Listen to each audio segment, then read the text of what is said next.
नमस्कार। मैं पंडित शुभम लवानिया, श्री महाकाली ज्योतिष परामर्श केंद्र आगरा से।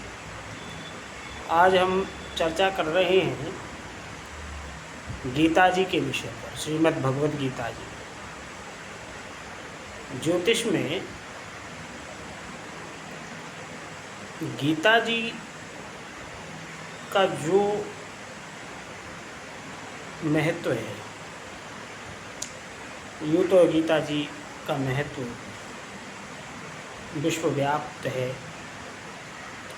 फिर भी आज ज्योतिषीय विश्लेषण गीता जी का करना का विचार हमारा हुआ है और हम उसको करेंगे। श्रीमद् भगवद गीता जी का पाठ इस कलिकाल के लिए और द्वापर युग के लिए और प्रायः सभी युगों के लिए महत्वपूर्ण रहा है। प्रचार तो है, परंतु व्यवहार में अभी गीता जी का पाठ नहीं आया है। तो जिस किसी भी ग्रह का अनिष्ट हो रहा है, अनिष्ट फल वह ग्रह प्रदान करता हो, चाहे वह गुरु हों, चाहे वह रवि हों, चाहे वह शुक्र हो, शनि हो, मंगल हो, या फिर वो बुध हो। ग्रहों के भी अपने देवता होते हैं। जैसे शनि ग्रह के देवता जो हैं वो शनि देव हैं, गुरु ग्रह के देवता श्री बृहस्पति देव हैं, शुक्र ग्रह के देवता शुक्र देव हैं, राहु के जो देवता हैं वे राहु देव हैं।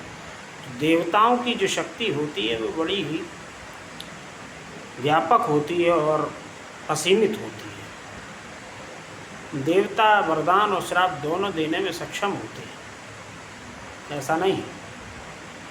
इसलिए देवताओं को मनाया जा सकता है।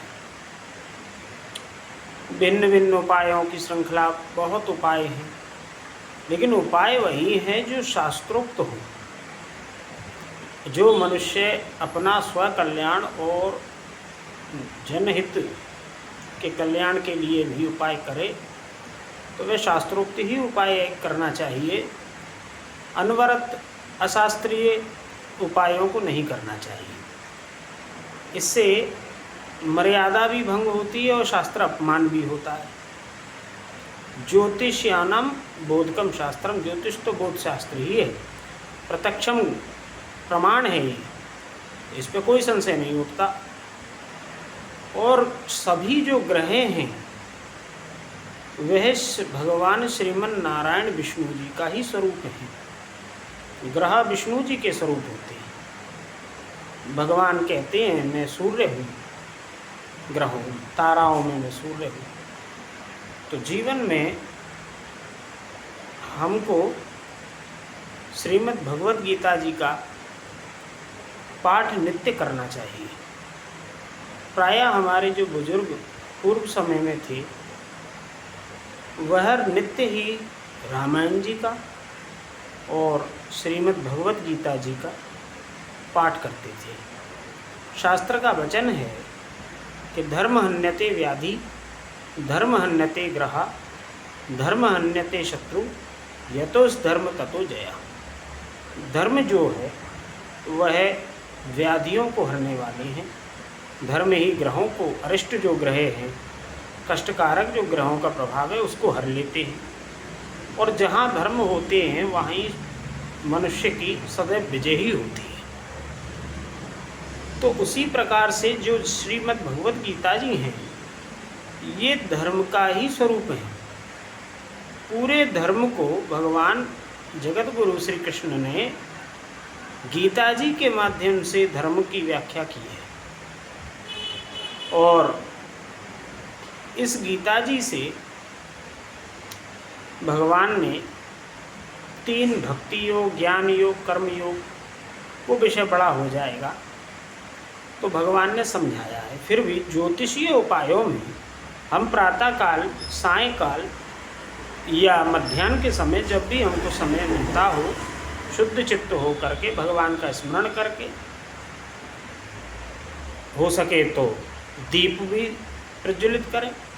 आसन पर बैठ करके जल का कोई पात्र लेकर के हम श्रीमद् भगवत गीता जी का एक श्लोक ही जो उनका सूत्र मंत्र है उसी को हम यदि नित्य प्रतिदिन पाठ करेंगे और उसको अपने नित्य व्यवहार में करेंगे तो हम पाएंगे कि जो अरिष्ट ग्रह हैं उन ग्रहों की हम पर जो अरिष्ट बुरा फल है, बुरा प्रभाव है, वह शुभता में परिवर्तित होगा। कारण कि इससे देवता प्रसन्न हो जाएंगे।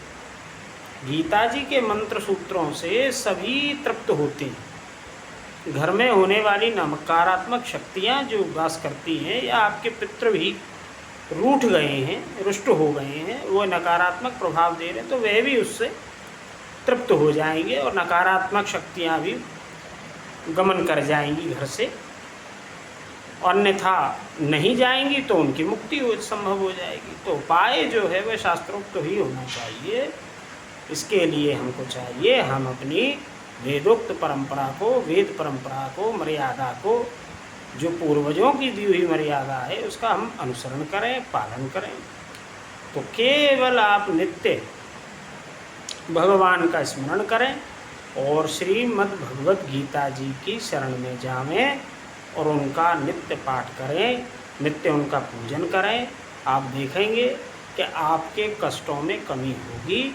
और यदि कष्ट नहीं भी है और भगवान करे ना हो, नहीं भी है तो आपके सुखों में वृद्धि होगी, आपको ज्ञान की प्राप्ति होगी, आपके मन में प्रसन्नता होगी, मन हल्का हो जाएगा और आपका जीवन सरल हो जाएगा। बस इसी के साथ नमस्कार।